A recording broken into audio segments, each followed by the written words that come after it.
Hello student, आज हम class 8th के second chapter microorganism and अस उसका पार्ट सेकंड है ये, जिसमें हम पढ़ेंगे harmful microorganism, food preservation and nitrogen fixation. Then सबसे पहले पढ़ते हैं, we read disease causing microorganism in human. Human में कौन कौन से माइक्रो ऑर्गेनिज्म है? ह्यूमन मीन्स मनुष्य में जो डिजीज कॉजिंग होते हैं। सबसे पहले हम बात करते हैं some of the microorganism cause disease in human beings, plant and animal. कुछ माइक्रो ऑर्गेनिज्म यानी सूक्ष्म जीव कुछ ऐसे होते हैं जो मनुष्य में और साथ ही पौधों में और जंतुओं में भी रोग उत्पन्न करते हैं, डिजीज उत्पन्न करते हैं। Such disease causing microorganism are called pathogens. तो इस प्रकार के माइक्रो ऑर्गेनिज्म को पैथोजेंस कहते हैं। तो पैथोजेंस किसे कहते हैं? जो डिजीज कॉजिंग होते हैं। डिजीज कॉजिंग का मतलब है जो रोग उत्पन्न करते हैं। जो रोग उत्पन्न करने वाले सूक्ष्म जीवों को पैथोजेंस कहते हैं। Then pathogens enter our body through the air we breathe and water we drink and food we eat. Pathogens हमारी बॉडी में, हम जो सांस लेते हैं उस एयर के साथ, जो पानी पीते हैं उस पानी के साथ, और जो खाना खाते हैं उस खाने के साथ हमारी बॉडी में एंटर कर जाते हैं pathogens. They can also get transmitted with an infected person और कैरिड बाय एन एनिमल। इन सब के अलावा वो डायरेक्ट कांटेक्ट में आने से कोई भी इन्फेक्टेड पर्सन है ना, इन्फेक्टेड पर्सन, यह बात हो रही है ना, infected person, then infected persons के कांटेक्ट में आने से और किसी एनिमल के द्वारा, किसी जंतु के द्वारा उसके कांटेक्ट में आने से, जो जंतु भी रोग ग्रसित है और वो पर्सन, जो वो आदमी, वो भी इन्फेक्टेड है। इन्फेक्टेड मीन्स वो उससे, उसमें वो डिजीज है, उसमें वो रोग है। तो इनके डायरेक्ट कांटेक्ट में आने से भी ये डिजीज फैलती है, तो वो भी ट्रांसमिटेड हो जाते हैं। जो पैथोजेंस हमारी बॉडी में एंटर कर जाते हैं। तो पैथोजेंस किसे कहते हैं? पैथोजेंस वे माइक्रो ऑर्गेनिज्म है जो डिजीज कॉजिंग होते हैं। डिजीज कॉजिंग मीन्स जो रोग उत्पन्न करते हैं, उनको कहते हैं पैथोजेंस। और पैथोजेंस एयर, वाटर, फूड, इनके द्वारा हमारे बॉडी में एंटर करते हैं एंड ऑल्सो किसी इन्फेक्टेड पर्सन के डायरेक्ट कॉन्टेक्ट में आने से भी वो हमारी बॉडी में एंटर करते हैं। Then next, microbial disease that can spread from an infected person to a healthy person through air, water, food and physical contact are called communicable disease। तो माइक्रोबियल डिजीज, वो माइक्रोबियल सूक्ष्म रोगों से होने वाली डिजीज जो फैलती है, स्प्रेड होती है, स्प्रेड मीन्स फैलना, that can spread from an infected person to a healthy person. जो पर्सन इन्फेक्टेड हो गया, जो आदमी इन्फेक्टेड हो गया है, उससे स्वस्थ जो पर्सन है, व्यक्ति है, उसमें ये डिजीज फैलती है एयर के द्वारा, वाटर के द्वारा, फूड के द्वारा और फिजिकल कांटेक्ट में आने से। तो इस प्रकार की सारी डिजीज को कहते हैं कम्युनिकेबल डिजीज। उनको कम्युनिकेबल डिजीज कहते हैं।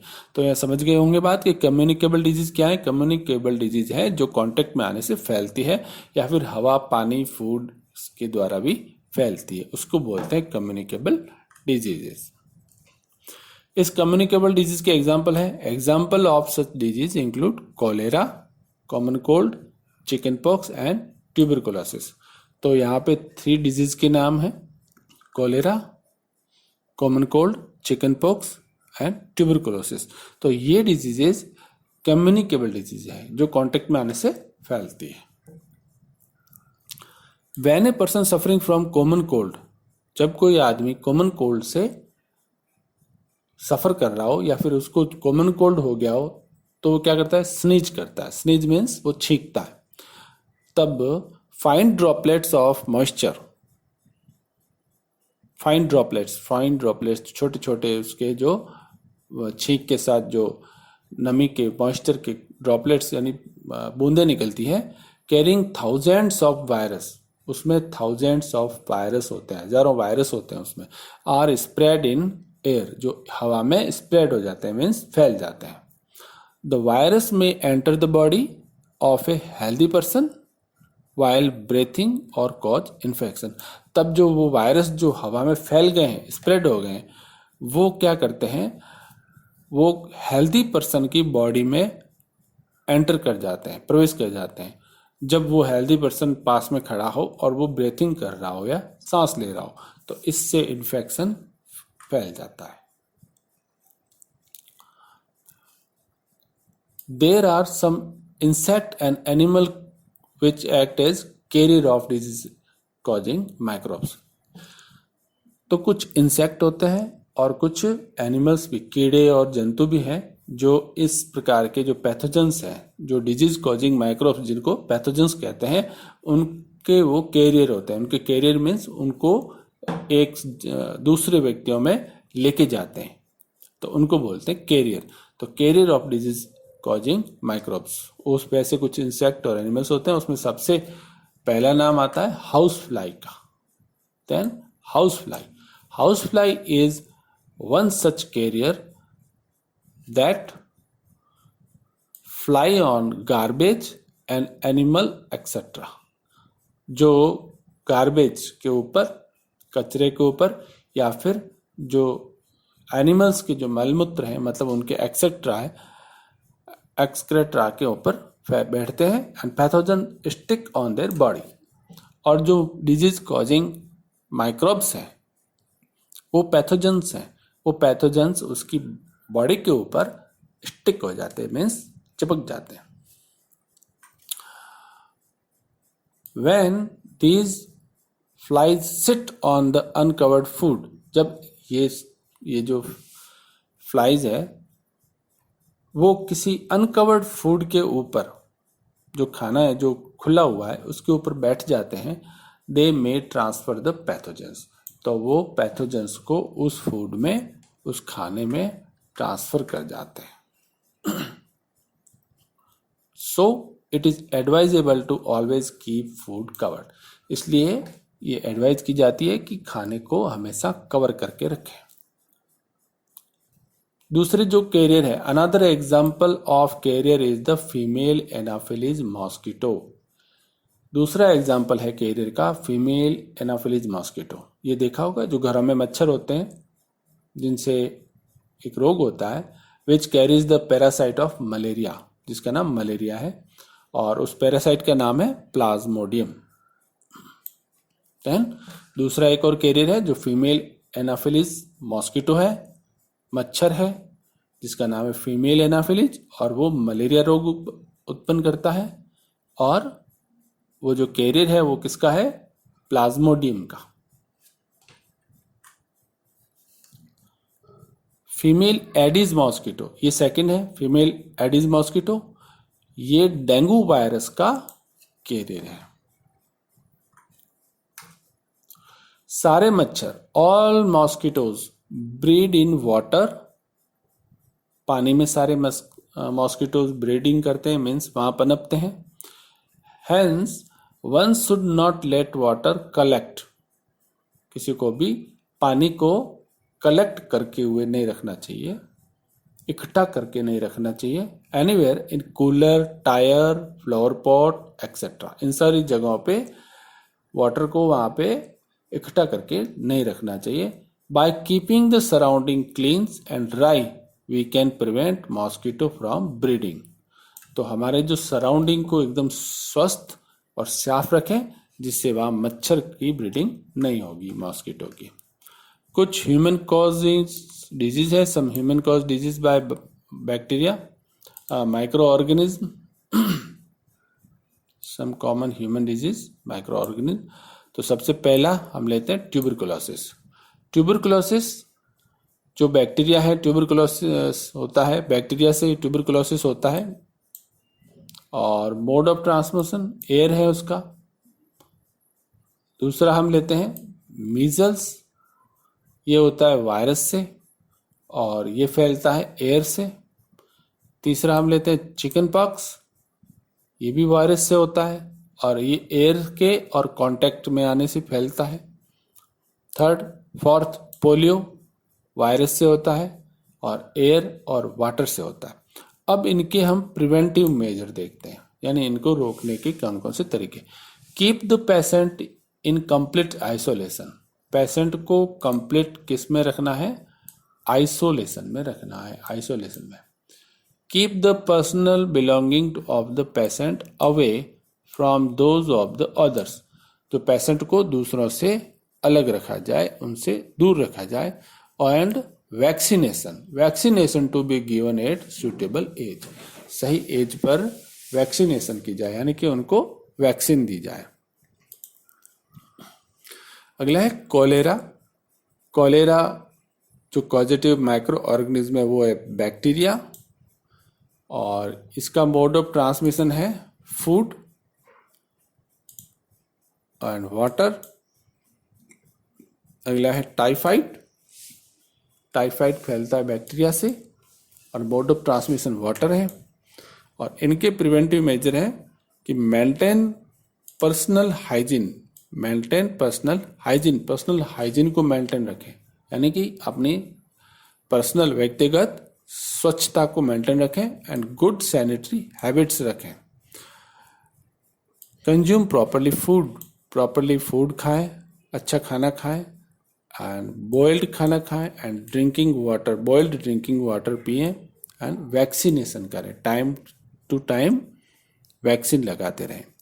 तो ये इनके प्रिवेंटिव मेजर्स हैं। तो यहाँ पे हमने पढ़ लिया tuberculosis, measles, chickenpox, polio, cholera, typhoid. अब बात करते हैं हेपेटाइटिस ए। हेपेटाइटिस ए इसका कॉजेटिव माइक्रो ऑर्गेनिज्म है वायरस और ये फैलता है वाटर से। इसको रोकने का तरीका है कि drink boiled drinking water, boil किया हुआ पानी पिए एंड वैक्सीनेशन करवाएं। और अगला है मलेरिया जो फैलता है प्रोटोजोआ से और मोड ऑफ ट्रांसमिशन है इसका मॉस्किटो। इसको रोकने के लिए मॉस्किटो को रोकें तो यूज मॉस्किटो नेट, उससे मॉस्किटो नहीं आएंगे। Use mosquito net and repellent. Spray insecticide का स्प्रे करें and control breeding of mosquito की ब्रीडिंग को कंट्रोल करें। और not allowing water to collect in the surrounding, अपने आसपास वाटर को कलेक्ट हुआ नहीं रखें, मतलब पानी इकट्ठा किया हुआ नहीं रखें, क्योंकि वहां पे मॉस्किटो ब्रीडिंग करते हैं। नेक्स्ट हम पढ़ते हैं disease causing microorganism in animal. Disease causing microorganism in animals. Animals में कौन कौन से रोग उत्पन्न करते हैं माइक्रो ऑर्गेनिज्म, उसमें से कुछ के बारे में हम जानेंगे। Then several microorganism not only cause disease in human and plant but also in other animal, लेकिन दूसरे एनिमल्स में भी वो डिजीज करते हैं। फॉर एग्जाम्पल नेम आता है एंथ्रैक्स का। Anthrax is a dangerous human and cattle disease. मनुष्य में भी होता है और जंतुओं में भी होता है, कैटल डिजीज भी है। कॉज्ड बाय ए बैक्टीरियम, जिसका कारण है एक बैक्टीरिया। तो एंथ्रैक्स फैलता है बैक्टीरिया से और ह्यूमन एंड कैटल दोनों में होता है। नेक्स्ट है food and mouth disease of cattle. और ये होता है वायरस से। तो अभी हमने दो नाम पढ़े, एक तो एंथ्रैक्स, दूसरा food and mouth disease of cattle. ठीक है, एंथ्रैक्स होता है बैक्टीरिया से and food and mouth disease of cattle होता है वायरस से।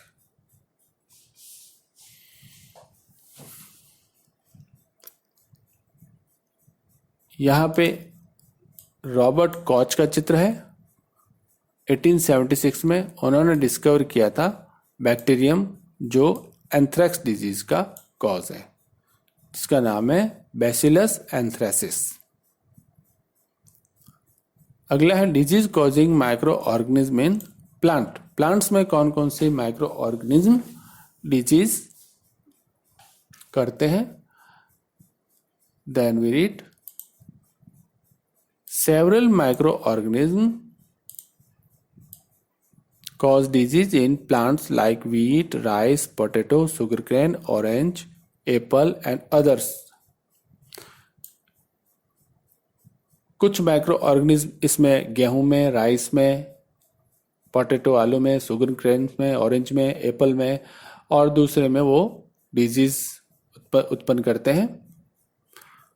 The disease reduce the yield of crop. Disease होने के कारण उनकी जो क्रॉप है, उस क्रॉप की यील्ड मतलब उस क्रॉप का उपज है वो कम हो जाती है, रिड्यूस हो जाती है। कुछ प्लांट डिजीज हैं जिसके बारे में देखते हैं। प्लांट डिजीज जैसे सिट्रस कैंकर। ये सिट्रस कैंकर ये होता है बैक्टीरिया से और ये फैलता है, मोड ऑफ ट्रांसमिशन है इसका एयर, हवा से। देन सिट्रस कैंकर बैक्टीरिया का एग्जाम्पल है। अगला है रस्ट ऑफ व्हीट। गेहूं का रोग है ये रस्ट ऑफ व्हीट और ये होता है फंगी से और इसका मोड ऑफ ट्रांसमिशन है एयर एंड सीड्स। तीसरा है येलो वेन मोज़ेक ऑफ भिंडी।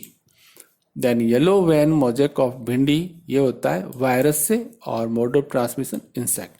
तो एक एक एग्जांपल सभी के हैं, बैक्टीरिया का है, फंगी का है एंड वायरस का है। बैक्टीरिया से होता है सिट्रस कैंकर, फंगी से होता है rust of wheat and virus से येलो वेन मोज़ेक ऑफ भिंडी। अब बात करते हैं फूड पॉइजनिंग की। फूड पॉइजनिंग हो जाती है जब हम कोई खाना खाते हैं, तब हमारी तबीयत खराब हो जाती है, हम डॉक्टर के पास जाते हैं और डॉक्टर कहता है कि फूड पॉइजनिंग हो गई। Then food poisoning, what is the food poisoning? क्या होती है food poisoning? Food poisoning could be due to the consumption of food spoiled by some microorganism. Food poisoning होती है क्योंकि हम ऐसा खाना, ऐसा फूड कंजप्शन करते हैं, खाते हैं जो माइक्रो ऑर्गेनिज्म के द्वारा स्पॉइल्ड हो गया है। स्पॉइल्ड मीन्स खराब हो गया है। तो उस खराब हुए खाने को जब हम खाते हैं तो हमें फूड पॉइजनिंग हो जाती है। Microorganism that grow on our food sometime reduce toxic substance. Microorganism that grow on our food sometime produce toxic substance. वे माइक्रो ऑर्गेनिज्म जो फूड के ऊपर वो ग्रो कर रहे होते हैं, बढ़ रहे होते हैं, कभी कभी वो जहरीले टॉक्सिक सब्सटेंस को प्रोड्यूस करते हैं, बनाते हैं। जहरीले सब्सटेंस उसमें फूड में बनाना शुरू करते हैं। उससे क्या होता है? उससे these make the food poisonous causing serious illness and even death. जिससे क्या हो जाती है? पॉइजनस हो जाती है, फूड पॉइजनस हो जाती है और जिससे हम गंभीर रूप से, सीरियस रूप से इल हो जाते हैं, बीमार हो जाते हैं एंड इवन डेथ, और साथ में हो सकता है कि डेथ भी हो जाए। So it is important that we preserve food to prevent it from being spoiled. So इसलिए इम्पोर्टेंट है कि हम अपने फूड को प्रिजर्व करें, और प्रिजर्व मीन्स उसको सुरक्षित रखें and prevent it from being spoiled, उसको खराब होने से बचाएं। Then next, food preserving, food preservation. इसमें हम कुछ मेथड के बारे में पढ़ेंगे कि हम अपने फूड को किस प्रकार से प्रिजर्व रख पाएं, सुरक्षित रख पाएं। देन सबसे पहले आता है केमिकल मेथड। केमिकल मेथड, तो केमिकल मेथड्स क्या है? तो केमिकल ऐड किया जाता है, जैसे क्या? जैसे बात करते हैं साल्ट एंड एडिबल ऑयल की। Then salt and edible oil are the common chemical generally used to check the growth of microorganism. Then salt और जो खाना बनाने वाला जो तेल है एडिबल ऑयल, वो एक तरह का कॉमन केमिकल है जो जनरली हम यूज लेते हैं इसकी माइक्रो ऑर्गेनिज्म की ग्रोथ को रोकने के लिए। इसीलिए therefore they are called preservatives, इसलिए इनको प्रिजर्वेटिव्स कहते हैं। जैसे साल्ट एंड एडिबल ऑयल्स को क्या कहेंगे? प्रिजर्वेटिव कहेंगे। प्रिजर्वेटिव इसलिए कहेंगे क्योंकि ये प्रिजर्वेशन करते हैं, मतलब सुरक्षित करते हैं फूड को बचाते हैं खराब होने से। So they are called preservative. We add salt और एसिड प्रिजर्वेटिव, हम साल्ट और एसिड प्रिजर्वेटिव को मिलाते हैं टू पिकल्स, अचार में, to prevent the attack of microbes, है ना। माइक्रोब्स के अटैक को रोकने के लिए, प्रिवेंट करने के लिए हम क्या करते हैं? साल्ट और एसिड डालते हैं, उससे वो माइक्रोब्स उसमें नहीं आ पाते। Sodium benzoate and sodium metabisulphate, ये दो नाम ध्यान रखना। Sodium benzoate and sodium metabisulphite are common preservative. तो ऐसे प्रिजर्वेटिव जो खाने को प्रिजर्व करते हैं यानी कि सुरक्षित रखते हैं, उसमें दो नाम आता है, sodium benzoate and sodium metabisulphite. These are also used in jams, इनको जैम्स में भी यूज लिया जाता है, and sauce to check their spoilage, उनको खराब होने से बचाने के लिए इनको sodium benzoate and sodium metabisulphate को यूज लिया जाता है। आगे हम पढ़ते हैं preservation by common salt. Common salt के द्वारा किस प्रकार प्रिजर्व करते हैं? तो साल्ट का हमने अभी पढ़ा भी था कि साल्ट भी क्या है? एक प्रिजर्वेटिव है। देन साल्ट से कैसे करते हैं?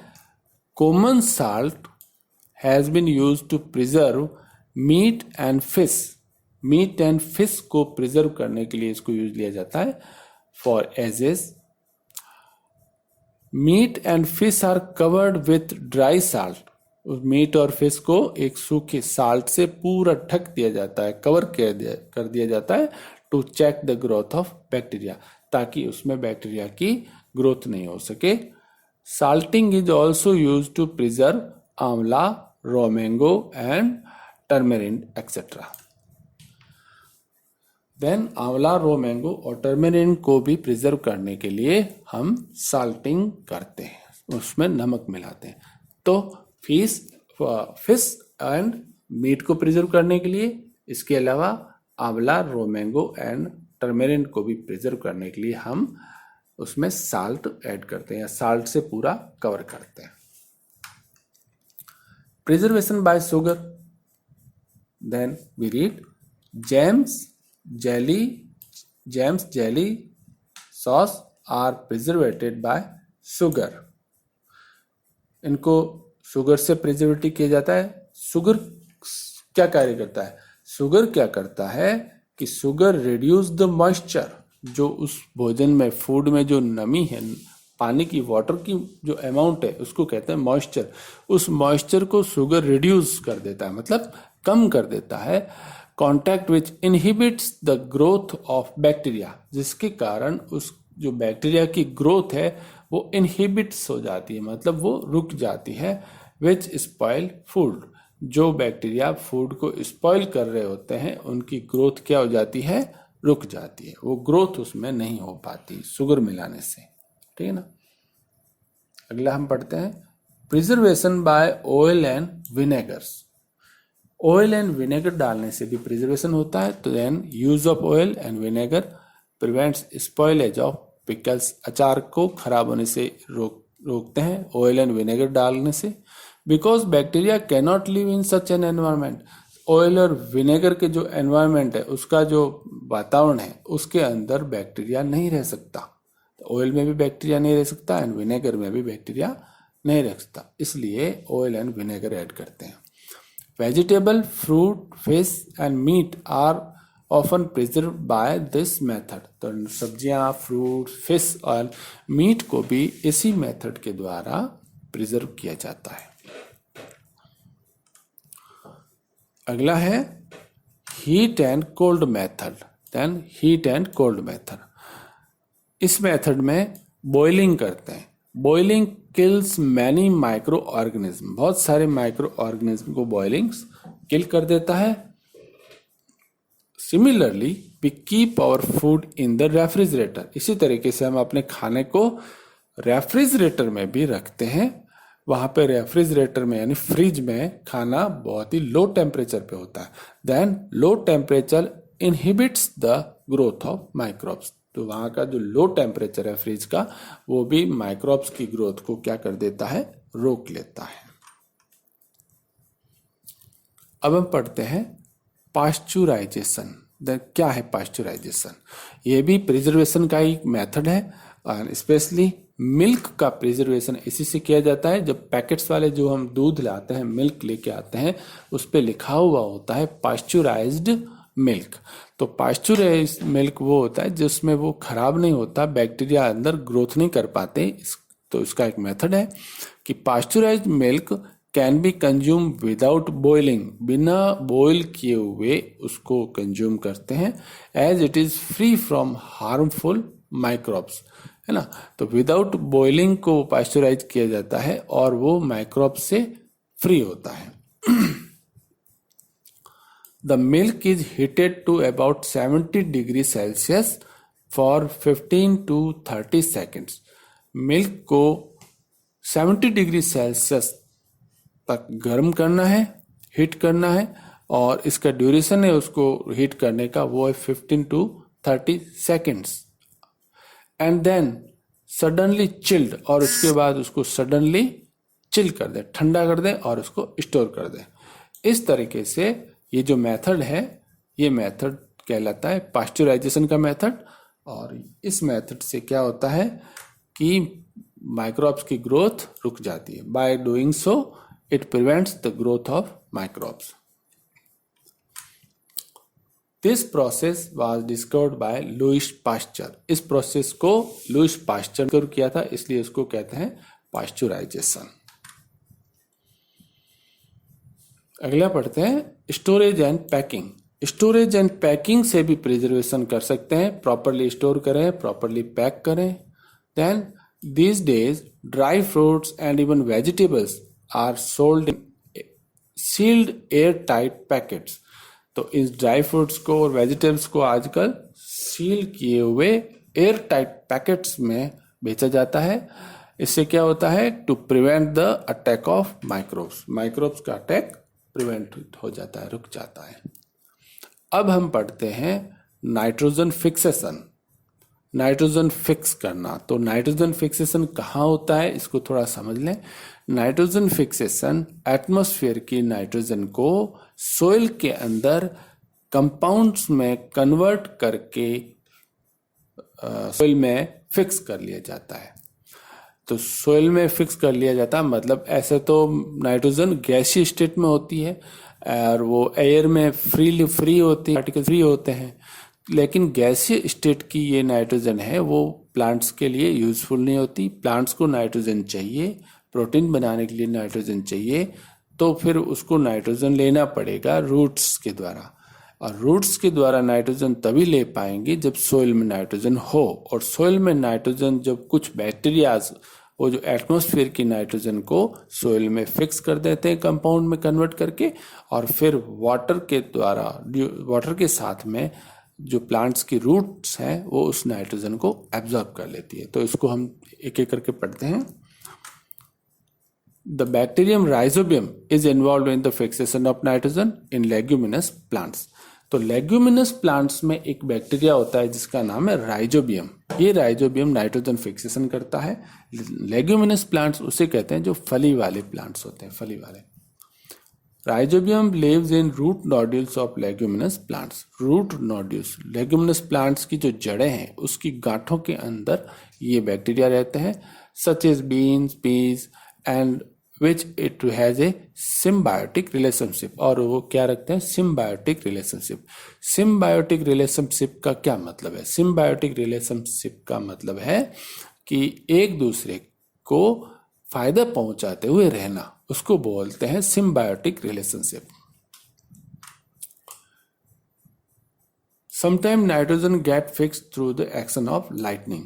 कभी कभी नाइट्रोजन बिजली चमकने से भी फिक्स होती है, यानी बिजली चमकने से जो एयर की जो फ्री नाइट्रोजन है वो कंपाउंड में कन्वर्ट होके सोइल में फिक्स हो जाती है। The amount of nitrogen in the atmosphere remain constant.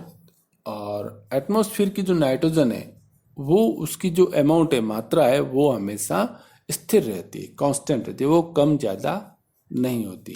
कम ज़्यादा क्यों नहीं होती? जब नाइट्रोजन फिक्स कर रहे हैं बैक्टीरिया तो नाइट्रोजन अमाउंट कम हो जानी चाहिए एयर की, लेकिन चूंकि वो जो सोइल की नाइट्रोजन है वो वापस से, जो पेड़ पौधे मर जाते हैं, एनिमल्स मर जाते हैं, तब बैक्टीरिया वो जो नाइट्रोजन है उसको वापस गैसी फॉर्म में वापस से एयर में रिलीज कर देते हैं। तो ये एक साइकिल है जो हम अभी पढ़ेंगे। बात करते हैं हम नाइट्रोजन साइकिल की। Then our atmosphere has 78% of nitrogen gas. हमारे वातावरण में 78% नाइट्रोजन गैस है। Nitrogen is one of the essential constituents of all living organism. Nitrogen बहुत ही एसेंशियल, जरूरी जो कॉन्स्टिट्यूएंट्स है, एयर का घटक है, एयर का सभी जो जीवित पदार्थ हैं, जीवित जंतु हैं, लिविंग ऑर्गेनिज्म है, उनमें क्या बनाने में? Protein, chlorophyll, nucleic acid and vitamin. Then protein, chlorophyll, nucleic acid और विटामिन नाइट्रोजन के द्वारा ही बनता है। नाइट्रोजन नहीं हो तो ये सारे पदार्थ नहीं बनेंगे। The atmospheric nitrogen can not be taken directly by plant and animal. तो ये एटमॉस्फेरिक नाइट्रोजन को प्लांट्स एंड एनिमल्स के द्वारा डायरेक्टली नहीं लिया जा सकता।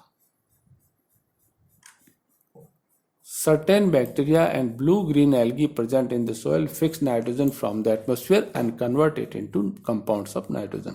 तो कुछ बैक्टीरिया और ब्लू ग्रीन एल्गी वो क्या करते हैं?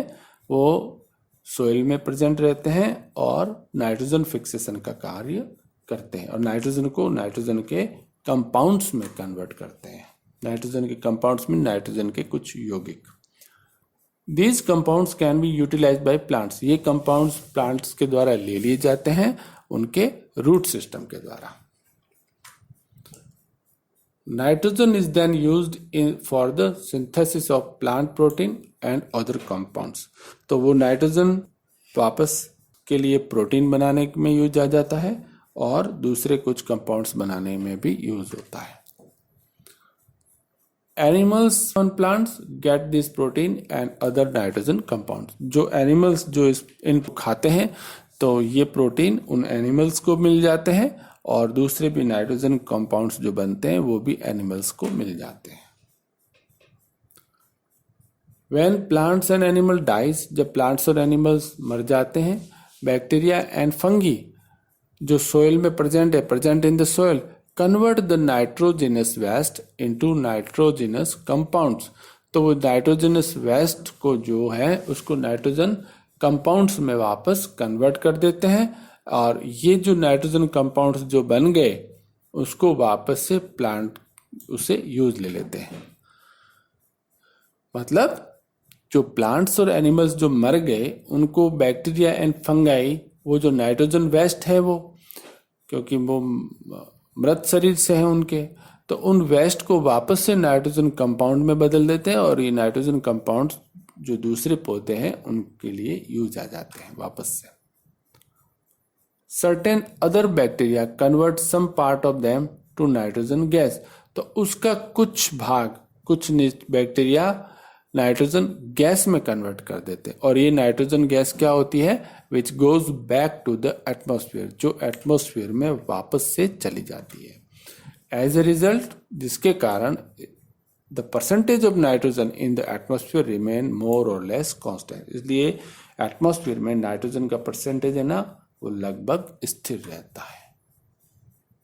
ये नाइट्रोजन साइकिल है जिसमें 2 रूट्स दिए गए हैं, 2 रूट्स बताए गए हैं। ये जो फर्स्ट रूट्स है, इस फर्स्ट रूट में nitrogen fixing bacteria fix atmospheric nitrogen, उसको नाइट्रोजन फिक्सिंग बैक्टीरिया उस एटमॉस्फेरिक नाइट्रोजन को फिक्स कर रहे हैं।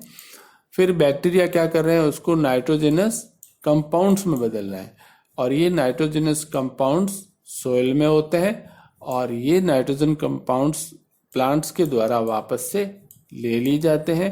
इन प्लांट्स को एनिमल्स खाते हैं और एनिमल्स ये जब डाई होते हैं तब ये एनिमल्स से नाइट्रोजन वेस्ट के रूप में या फिर उनके जो मरने से वापस से सोइल में कंपाउंड्स में कन्वर्ट हो जाते हैं।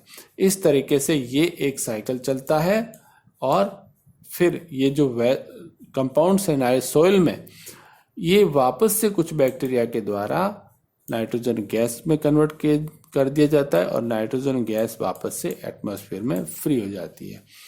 और एक और है एटमॉस्फेरिक नाइट्रोजन जो सोइल में सीधा डायरेक्ट जाती है बिना बैक्टीरिया के, वो है लाइटनिंग प्रोसेस के द्वारा। ठीक है, तो इस तरीके से नाइट्रोजन साइकिल होता है पूरा कंप्लीट और हमारा ये चैप्टर भी पूरा कंप्लीट होता है। और अगर आपको मेरे ये चैनल पसंद आया तो प्लीज़ इसे सब्सक्राइब कीजिए और लाइक कीजिए। और थैंक्स फॉर वॉचिंग।